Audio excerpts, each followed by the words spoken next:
Hey, what's up, guys? So we have, as I said, sustainability and challenges to sustainable cities. Follow us at Think5able on Twitter, on Instagram. Make sure you subscribe on YouTube. Again, tons of great information at Think5able. If you like our stuff, follow, subscribe, share it with your other AP friends, with anyone and everyone, anybody that's interested in learning anything. All right, Fiveable's got great information, great resources. Everything's free now, so check it out. Okay. All right. What are we going to talk about tonight? We're going to talk about a number of things. All right. What is sustainability? And we'll actually start with why it's important to learn about sustainability.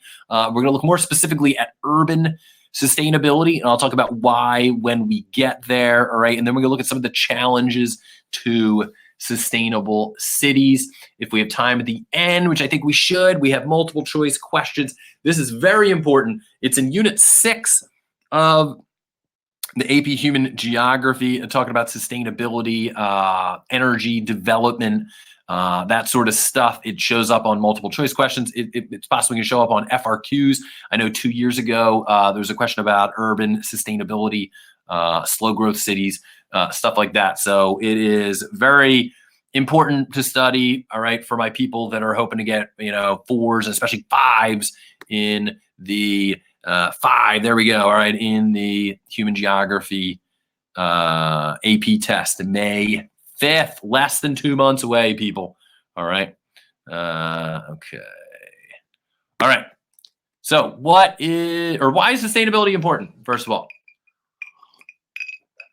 All right. So if you look at non-renewable resources, okay, things that we use like petroleum, like natural gas, like coal, all right, this is an estimate of when we are going to run out of those materials. This was provided by the Rubenstein text, okay? So this was probably a couple years ago that they're saying. So hopefully in my lifetime, we're possibly going to run out of petroleum. We're going to run out of natural gas. Okay. Coal, not in my lifetime, unless I live to be like 180 years old. Right. But all of these non-renewable resources that have taken millions and millions of years, we have used up in, a little less than 200 years. It'll be like 250, 300 years. All right. If we're going at the same rate that we are right now. Okay. All right, and then what is currently going on with the population of the planet? Any of my live people out there tell me?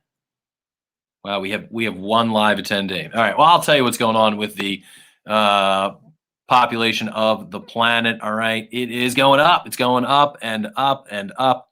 All right, it is. We're at 7.8 billion people. They think by 2024 we're going to be at 8 billion people. By 2050, we might be at 10 billion people. Okay. So with that, we are creating more and more energy, more and more pollution.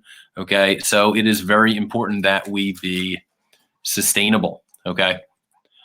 All right. So what is sustainability? It is the use of Earth's resources in ways that ensure their availability in the future. All right, some examples out there, okay?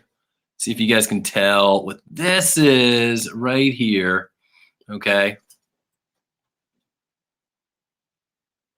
Some people that signed up that aren't here, that's right. Okay, so this is actually a satellite picture of my garage, okay? And right here on these panels, all right, what are they? Those are solar panels, okay? They are solar panels, and we installed them about 12 years ago, all right? And our entire house is energized by that solar energy that is produced by the solar panels that are on top of our roof. Okay, so we're trying to be as sustainable as possible. Now, the United States doesn't produce. We're actually the 5th country that produces the most solar energy. The country that produces the most solar energy, you want to know? I got it right here. All right.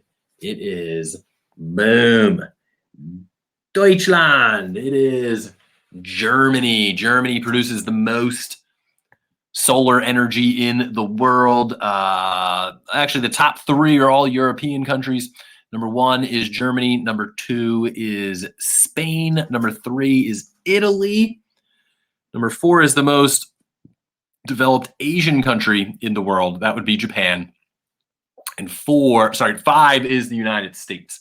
Okay. And the state in the United States that produces more solar energy than any other state is California. All right. California does. Okay. But hopefully in the future, all right, we're producing more and more solar energy. All right. It's something that is renewable. Okay. All right. So that is solar panels. Up, somebody's calling. Probably a telemarketer. I'm not going to pick that up. All right. Okay. So this right here, all right, you can see these wind turbines. All right. That is wind energy. Another example of a sustainable energy source. Okay. What countries produce lots of solar energy or sorry, wind energy? All right. The number one wind energy producer in the world is China. All right. China has built fields and fields of wind energy, and they produce the most. I'm not sure if it's the most per capita because they have, obviously, they're the most populated city or country in the world. All right. But they produce by far the most wind energy. The United States is number two. Germany is number three. India is number four. And Spain is number five. So a number of those European countries, all right, Spain and Germany in the top five in both. I know that Germany is hoping their goal is that by 2050, 100% of their energy will be from renewable energy. Okay. So hopefully, the United States and some of the other developed world and eventually the developing world are following suit, because as I saw in that one of those first slides, we're gonna be running out of non-renewable energy sooner than you think. Okay. All right. So let's see if I can do this. I gotta go back and forth. That's okay. All right. So here we have, okay, another example of sustainable energy. This is the hydroelectric dam that is right near Niagara Falls. Okay, I don't know if any of you guys have ever been to Niagara Falls. You can see the Canadian flag right here. Okay, and you can see some of the casinos and stuff that are prevalent in Niagara Falls in the background.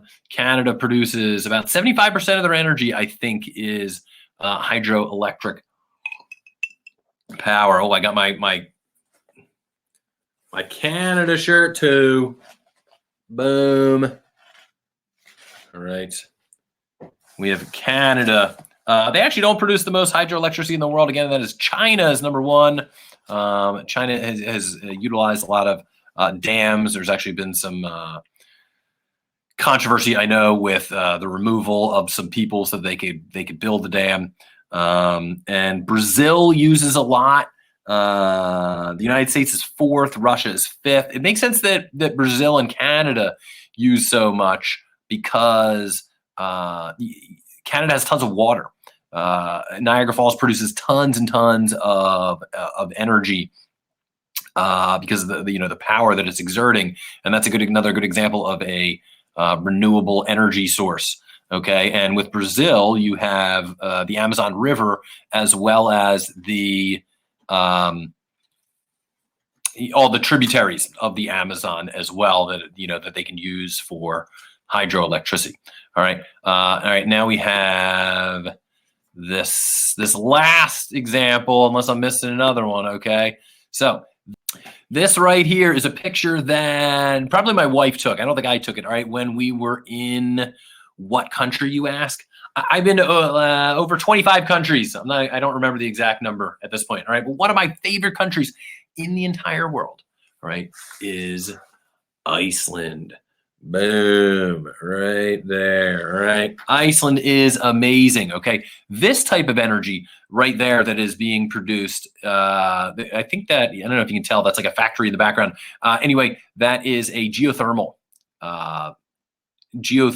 plant. All right. So they're using the, volcanic energy to produce energy. I think 99% of Iceland's energy comes from renewable energy, and about 30%, 35% comes from this geothermal energy.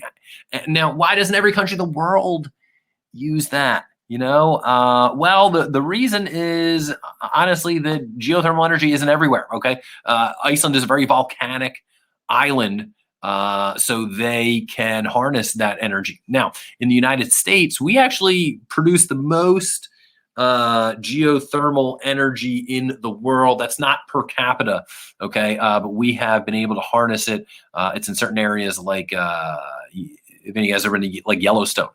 Okay, the Old Faithful, the geysers out there, it's all produced by geothermal energy, the liquid hot magma that's coming from, underground.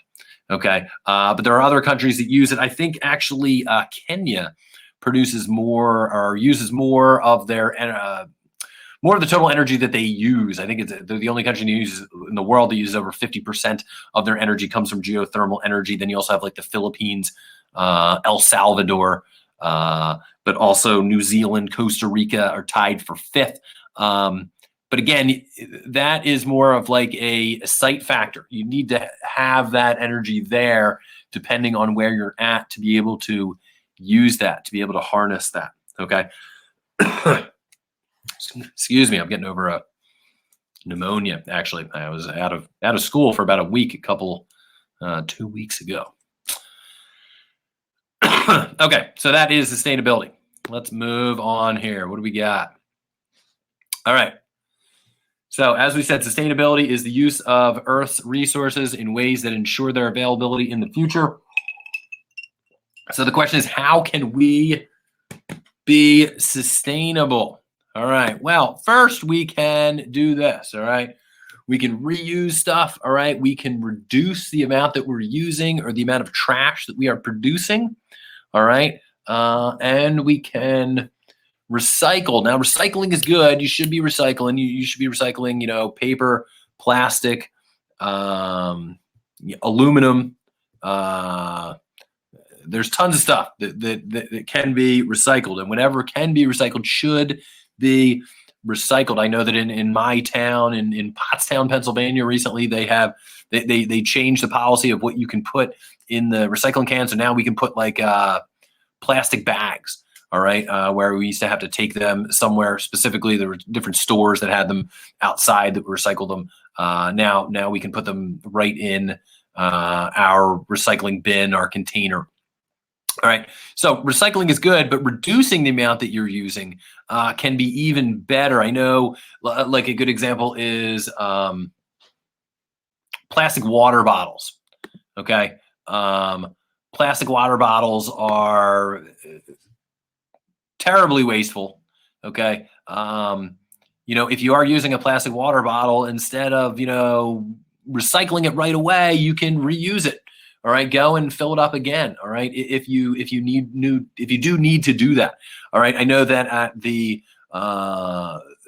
school that my wife worked at, she was the director of sustainability for a couple of years. She totally eliminated water bottles. So there's no bottles of water. It might be all bottled goods. I'm not 100% about that. But anyway, every student got one of these. They got like a recyclable, or not a recyclable, a canister that they could use, and they have these, not water fountains, but like refilling stations all over the campus that they can use. So those are better. So make sure that you're reusing stuff. All right. You're reducing it. All right. So how can we be sustainable? We can do that. All right. Now, as I said, recycling is good, but it's not great. Okay, so here are the different levels of recycling. All right, disposal is the worst. Just throwing stuff out, okay, can be a waste. All right, but trying to recover that energy, all right, somehow, all right, that stuff that you're disposing of is next, and then recycling it. All right, when you recycle plastic bottles, stuff like that, okay, you are recycling it, and it is being reused, but it's being downgraded to something worse typically. I've heard of it, instead of calling it recycling, it's more like downcycling. Okay, reusing it is the best. Again, I'm going to use like a water bottle as an example. Instead of just throwing it out, why not, you know, fill it up again? Use it from the water fountain, or if you have like my school does, all right, the refilling stations, all right, minimizing the amount you are. Again, instead of using a water bottle, use a refillable water canister that you can use, all right, or, you know, just prevention altogether, all right. So, you know, maybe just not buying water bottles. I know that's what I do. So I have to admit, I sometimes will drink from a water bottle if it's given to me. If I'm somewhere where they have water and that's the only option, I'll do that. Okay. So those are some of the ways that we can be sustainable. All right. All right. Looking at urban sustainability here. Okay. So how can cities be sustainable? Actually, a better question is like, why are we looking specifically at cities? Can anybody tell me? So we're looking at cities specifically because cities are putting out much more, you know, a much bigger pollution. All right, a lot more people. All right, a lot more buildings, a lot more people driving cars. All right, that causes, all right, a huge ecological footprint. Okay, so we're trying to reduce that, and more people live in cities now than ever before. In 2008 was the first, 2007, 2008, around there was the first time ever that over 50% of the people in the world lived in cities, and cities are getting bigger and bigger every year. The percentage of people continues to go up. All right, urbanization around the world is creating these, you know, mega cities of over 10 million people, right? That's causing more and more pollution, all right? So that's why we're looking at it, okay? So urban sustainability, mixed land use. So there are, in some cities, there are like zoning laws of where they can have residential areas, where they can have business areas, where they can have parks, things like that. Okay, so the mixed land use is getting rid of those zones. All right, so they're using these zones for all of those things. Okay, so this right here is an example. I don't know if you guys can see it. All right, they're showing different. Let me see if I can zoom in here a little bit. All right, they're using like so the purple is transit stations, okay? So they're having more better transportation around, okay? The red is retail use. It's retail mixed use, so it could be retail and maybe people are living on the top of some of those businesses there. You can actually see that in this picture here. So these are residences up here, all right? And down here there are stores, okay? So the pink are offices, okay, around here. And then we have residential mixed use, all right? So, which again, could be like this, all right? So then we have residential areas and then parks and open space, all right? And then civic use and public facilities. This is all in like one spot, okay? They're trying to cut down on a number of things. One of the things they're really trying to cut down on is the amount of driving that people do. Okay, so walkability is huge, and I should have put on there bikeability too. All right, if you can walk or you can bike, your carbon footprint is zero, and that is ultimately what people want.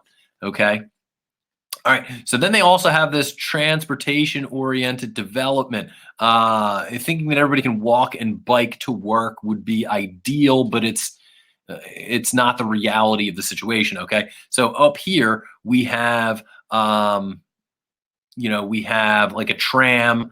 All right. But being available to walk to like your nearest tram station or bus station or train station, whatever it may be, is ideal. And that's what, some of these urban planners are trying to do to cut down on the amount of people that are driving. All right. So the footprint of the city is not as bad. Now you might be thinking like, well, if I take the buses use tons of, they're producing tons of carbon monoxide. And that's true. Yeah. But think of it this way. If there's 50 people on that bus, the amount of pollution that bus is causing is not as much as if those 50 people were driving 50 cars. Okay. So that can cut down on, again, the carbon footprint that they have. All right. Walkability here. So you guys might be able to see, this is actually my hometown. Well, not my hometown. This is where I live right now. Okay. So kind of my hometown. But this right here, these are bike lanes. All right. That were recently installed within the last year or two. Okay. They're trying to get people to, drive less, bike more. And what I see is not here. This is the main strip right here. Okay. But there are a number of people that will walk on them. Sometimes. All right. So they're increasing the walkability as well as the bikeability. So that's huge. In fact, I know that, I'm rocking my Denmark shirt right here. Okay. That the capital of Denmark, Copenhagen, the mayor recently, and I'll have to put this in the resources when I am done. There's a great YouTube clip that they are trying to become the first city in the world that is that their carbon footprint is less than 0. All right. So per person, all right, they are their carbon footprint is 0 or less. Okay. All right. So those are 3 of the things in urban sustainability. All right. Let's move on here. We have, okay, we're rolling here. All right. So some of the smart growth policies that some urban planners are trying to implement. We have new urbanism. What is new urbanism? That's a great question. All right. New urbanism focuses on development, urban revitalization, suburban reforms that create walkable, bikeable neighborhoods with a diversity of housing and jobs. Okay. So if you look at like this right here, okay, so that's an example of like new urbanism. All right. So they're setting up like a city park here. All right. They have a little bit of a park. All right. A little bit of grass. Okay. But there are places you can live, but also, businesses that are set up around here. Okay. Again, they're trying to make things walkable so people can walk to work. They can bike to work. All right. They can buy their groceries. They can buy everything they need all in one spot. That is the example of new urbanism. Okay. Then you have green belts. Sal, Kirsten, Apoorva, you got to tell me, what country is this right here? That's a map of what country. You guys are all over it. What do we think? Not figuring it out. Okay. All right. That is the United Kingdom. Okay.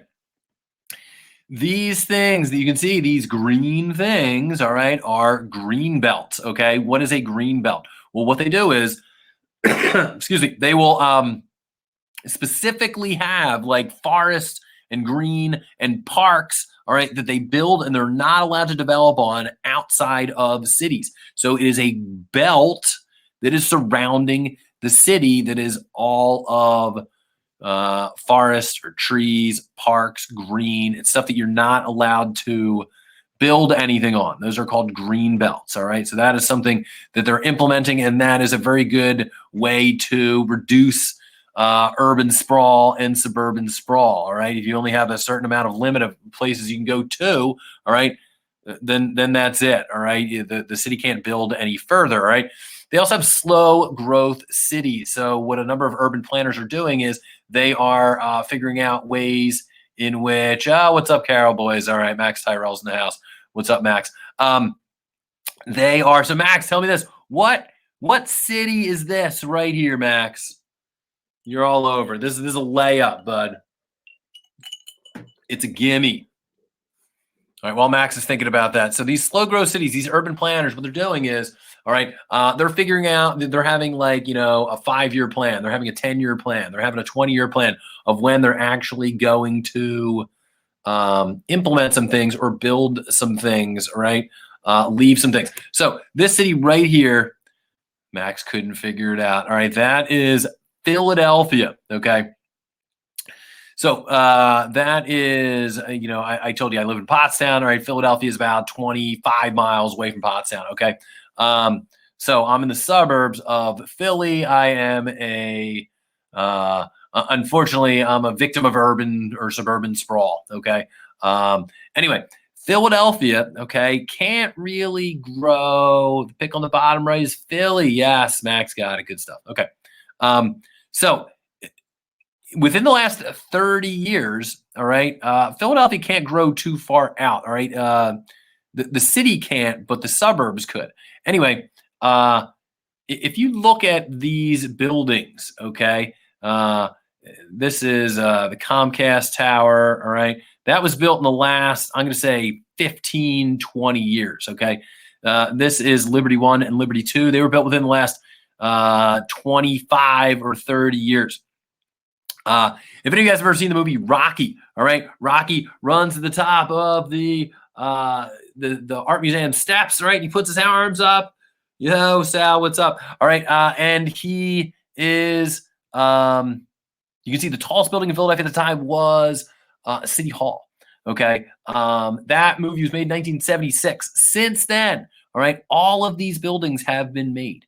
All right, they have been built. Okay, so what used to be the tallest city in the tallest building in Philadelphia in 1983 is now the 12th. Okay, and that's happening all over the world. These slow growth cities, all right, where cities are building up, and that is causing or creating, more retail space, more business space, more housing. Okay, I don't know if you guys have gotten to the urban section yet, but in skyscrapers, all right, typically there's retail on the bottom, all right, there's business space, all right, in the middle, and then at the top there are residences. Okay, well that's sort of slow growth. All right, they're finding ways. All right, they're building up. Okay, all right. So some benefits of these urban design initiatives: they're reducing urban sprawl, urban and suburban sprawl. All right, with things like green belts, all right, or what else do we say? The slow growth cities, all right, the new urbanism, all right, because people don't need to travel as far. Okay, improve walkability, transportation, bikeability, all right, availability to just get around the city without driving. All right, reducing your carbon footprint. All right. Especially with personal cars. Okay. Improved and diverse housing options. Okay. This right here, all right, is in Braddock, Pennsylvania. Braddock, Pennsylvania is out by Pittsburgh. All right. And that is a very good example of a city that was recently revitalized. Okay. They had a mayor by the name of John Fetterman that came in and did a lot of stuff. So we're talking about like diverse housing options. What are we talking about? I'm talking about like they repurposed churches that were not being used anymore, that were kind of falling apart, and people went in and they redid them, and people were living in churches. I know outside of Philadelphia in Manayunk, I had a friend that lived in a building that used to be a warehouse, all right, or used to be a factory. Okay, so that's repurposing and finding different places, all right, where instead of just tearing a building down, all right, they're repurposing that, they're reusing it, all right, and having people live there. Okay, yeah, I'm talking about reduction of sprawl. I wanted to mention here, this is Tokyo, all right, Tokyo, the largest city in the world, is like 30 million people. You can see how far it is spreading out here. Okay, so its sprawl is, might be one of the worst in the world. Okay, improved livability and promotion of sustainable options. Okay, so with livability, we're talking about, as I said, if you live in the city, right, implementing parks. Central Park is a good example. All right, why'd they put a giant park in the middle of New York City? All right, well, because people want to go and walk their dogs and, be in nature. Okay. So that's improving the livability, as is, transportation options and other things like that. All right. And the promotion of sustainable options. This building is super cool. All right. This is in Milan, Italy. Okay. And if you look at the skyscraper, if you look real close, all right, there are literally trees growing inside of this building. All right. It was designed by some, I don't know, super brilliant architect whose name I can't remember right now. All right. But this is one of the most sustainable buildings in the world in Milan, and people were lining up and paying loads and loads of money to live in this building that is very sustainable, literally has trees inside and outside on the balconies. Okay. Now that's a bit extreme, but maybe in the future, that's what we're talking about with these urban designs and being sustainable all over the world. Okay. All right. Moving on. What else we got? Oh, so that was benefits of urban design. These are some detriments of urban design. All right. Sometimes housing's going up. I talked about that building in Milan. All right. That was very, very expensive. Okay. So this was a map that I found. All right. That had in 2017. All right. The hours you needed to work per week. All right. If you were making minimum wage to afford rent, the average rent in that state. Okay. So I'm in Pennsylvania right here. Hold on. Let me see. In Pennsylvania, it was like 91 hours you need to work.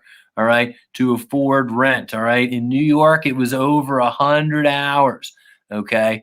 Let's see. In California, it was like 52 hours. All right. So we're talking about, all right, almost impossible if you're making minimum wage, all right, to live in some of these places, especially when you're talking about like new urbanism. Some of you guys might have talked about like gentrification. Those buildings are very, very expensive. Okay. Especially when you're talking about inside of cities, especially when they're redoing new places. All right. Now, if you're moving to Braddock, Pennsylvania, all right, which the real estate there is actually really cheap. So it really depends on where you are living. Okay. Then we're also talking about de facto segregation. What does de facto segregation means? It's segregation, but it's not like apartheid where it was the law that you had to do this. De facto is because of increased housing costs, sometimes the only people that can afford it, all right, it causes it to be, typically a homogenous population that's living there, all right? So, it's not as many minorities that can afford to live in some of these places. All right. And sometimes if you guys have talked about gentrification, all right, where they're like redoing these old neighborhoods to make them up and nice again, sometimes the people that were living there in the first place are forced out because of prices. All right. So those are examples of de facto segregation. All right. Also, loss of historical place or loss of history or place character. All right. So in some of these places, unfortunately, they're not reusing some of the places. Sometimes they're just knocking it down. All right. So they're losing some of the history. It's losing some of the character. All right. And so it's not, the stuff that used to be there. It's new stuff that they're creating. Okay. All right. Challenges of urban sustainability. All right. I think this is the last slide prior to some multiple choice questions, which I might need to answer by myself. But let's see. All right. Here we go. Challenges of urban sustainability. All right. Suburban sprawl. As I said, some places are going further and further and further out. I live in Pottstown and I commute to not exactly Philadelphia, but close to Philadelphia. All right. So that's an example of suburban sprawl. I travel about 25 miles to school. It's far. And you might be like, oh, Mr. Scanlon, that's crazy. All right. It is kind of crazy. But there are, I think, 4 people in the faculty of the school that I work at that are traveling from the same exact place. Okay. So sanitation is a huge issue. All right. When you're talking about like infrastructure in cities. All right. And not as much in the developed world as it is in the developing world. But in the developing world, that is where urbanization is going up the most. All right. You're talking about like in India and cities like New Delhi. All right. In Dhaka, in Bangladesh. Okay. In like Bangkok in Malaysia. All right. The amount of people is going way, way up. They might not necessarily have the infrastructure. All right. That includes or that means that there's bad sanitation. And what happens is without proper sanitation, disease goes up, becomes much more prevalent. And, that could be a bad thing. All right. Climate change all over the world is obviously a huge issue, especially in cities. Okay. again, we're causing more and more carbon emissions in cities because of the more people, because of the more cars, because of the more buildings. So that is causing climate change. All right, air and water quality. You can see in this photo right here, that's in Poland. All right, Glasgow kids need clean air, and these people are wearing masks.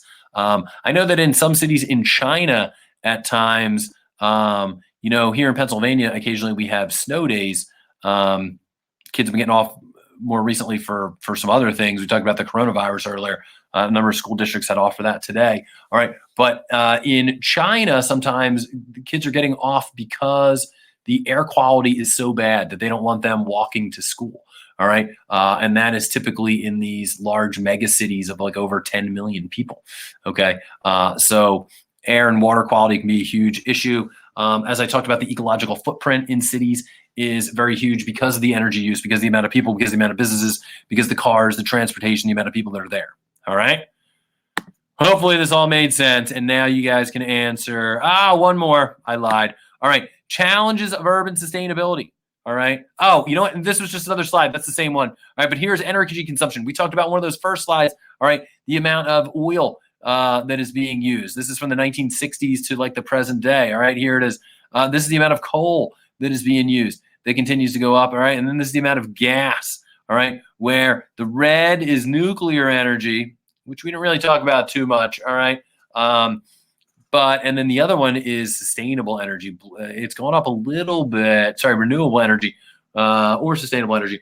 All right. Not going up maybe as much as it could, as much as it should, as much as it's going to need to go up over the next 20, 30, 40 years. Okay. All right. Let's get to it. Multiple choice. Wait, where is my? Oh, I got one more. I lied again. All right. Responses to the urban sustainability challenge, right? So there's regional planning efforts, as I talked about with some of the urban planners. All right. They are trying to find ways that they can do this. All right. Remediation and redevelopment of brownfields. All right. What's a brownfield? Well, if you look right here, okay, this is, like a factory that has been torn down or is falling apart. Okay, so sometimes what they'll do is, if they need to, they'll tear the whole thing down. All right, and they'll turn it into something else. Okay, so turn into a park. All right, turn into something that the residents of that town can use. So it's not an eyesore, but it's also being used for something that is ecological, something that people need. Okay. So then we have establishment of urban growth boundaries. Remember, I talked about the green belts. That's a great way in which cities are doing that. So the sprawl, the urban sprawl, the suburban sprawl is limited there. Okay. And then lastly, we have farmland protection.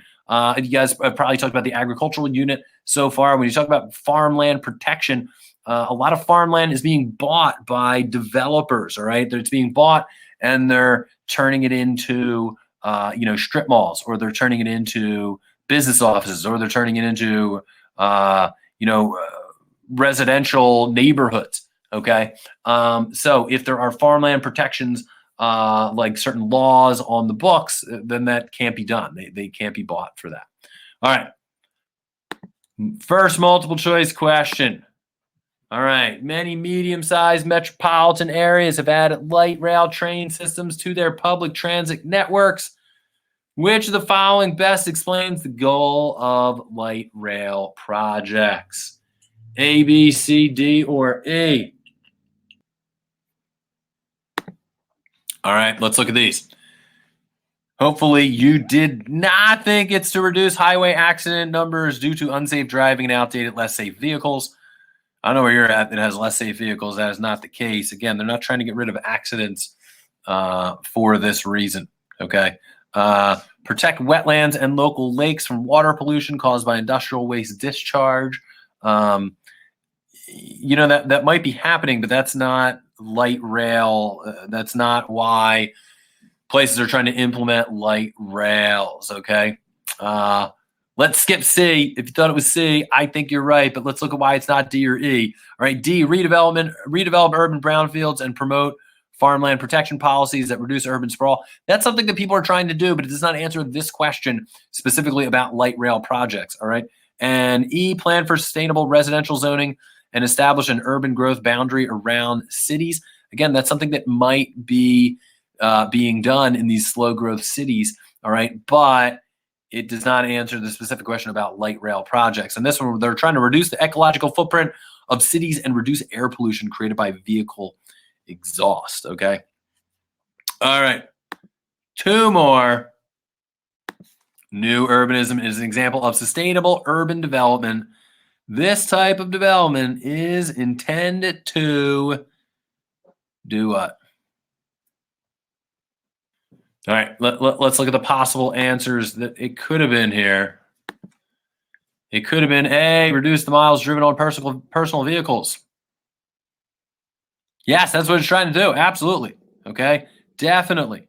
So the last two questions were sort of similar, all right, but they're trying to cut down on the amount of people that are driving their own vehicle, right, by making things more walkable, by making them more bikeable, all right, by increasing, public transportation that they can use. All right. So A, if you thought it was A, way to go. You rock. All right. B, increase the need for senior housing. No, new urbanism has nothing to do with that. All right. Increase the need for shopping mall development. No. All right. Again, that is being less sustainable. All right. Decreasing the density of the urban area. They're not really worried about the density too much. Okay. And reducing the need for mass transit. No, they're trying to get, hoping that people are using more transit. All right. More mass transit. All right. Last one.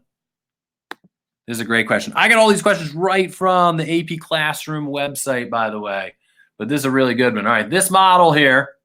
Boom. I was even able to copy the model. All right. Represents zones that are present in many American cities. Which of the following design concepts of urban development is likely to have the most significant impact on the reduction of urban sprawl? So you guys might have talked about urbanism already, and it looks they have the different zones, right? There's the multiple nuclei zone, the concentric zone model, the Latin American model. There's all these different city models. All of them have these different zones for this. So this one looks most like the concentric zone model.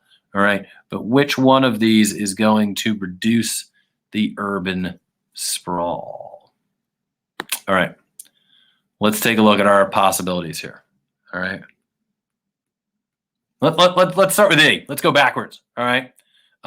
Mixed use land development in zone 5. No, that's not going to help. Zone 5 is going too far out anyway. All right. You got to look at some of the ones that are closer. All right. This is urban sprawl that's going on already. All right. It's already coming out further and further from the central business district here. Okay. Construction of a large shopping mall in zone 1. That would probably never happen. All right.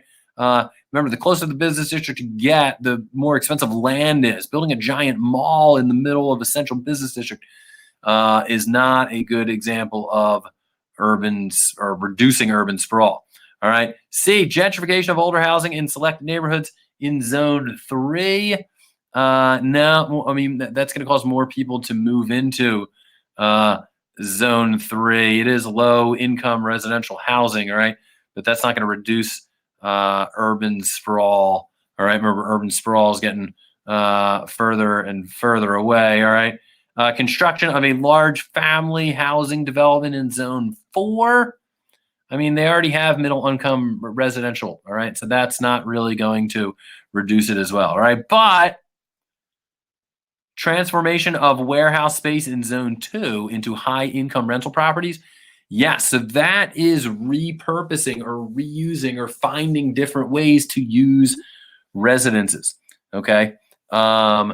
So if you have more people that are moving into around zone 2, less people are going to be moving into zone 3, zone 4, zone 5, and outside of these zones. Okay. So for that one, you should have gotten A. All right. All right. We are just about done here to review. All right. What is sustainability? It is the use of Earth's resources in ways that ensure their availability in the future. We talked about different uses of energy. We talked about hydroelectricity. We talked about wind energy, solar energy, and geothermal energy, okay, as opposed to coal and petroleum and coal, which are non-renewable resources. Okay. So urban sustainability looked at mixed land use. All right. Where you're overlapping residences and businesses. All right. Transportation, parks, things like that. Okay. Walkability and bikeability. Again, if you're walking somewhere, if you're biking somewhere, your carbon footprint is 0. Okay. Better transportation. All right. So if you do need to take transportation somewhere, taking the train, taking the tram, taking the bus. Okay. And being able to access those by walking, by biking, things like that. All right. Smart growth policies. Okay. New urbanism, again, is similar to this mixed land use. All right. Is getting people to work closer to where they live. All right. So they don't have to go as far. All right. Having businesses or, shops where they can get everything that they need close to their house. All right. So they're reducing the amount of especially vehicle travel that they need to do. All right. Green belt is reducing urban sprawl, suburban sprawl. All right. Remember, it's these green areas that are built around cities where you're not allowed to build at all. Okay. And in England is the best example where they have green belts. Okay. Slow growth cities where they're implementing things on a 5-year plan, on a 10-year plan, on a 20-year plan, right? But also the cities are building up in skyscrapers, things like that. Some of the challenges is sustainable cities, suburban sprawl, and urban sprawl. All right. People continue to move further and further out. That's getting rid of, farmland, all right, and other land. Sanitation, especially in the developing world. All right. Climate change and the ecological footprint that is going on, the air and water quality, especially in cities, because there are so many people, there's so many vehicles, there's so many buildings, all right, that are causing more and more pollution and using more and more energy. All right. Hopefully you guys learned something tonight. I know that I did. All right. So remember, if you like what you saw, go to, all right, follow us on Twitter at ThinkFiveable, on Instagram at ThinkFiveable, subscribe on YouTube. All right.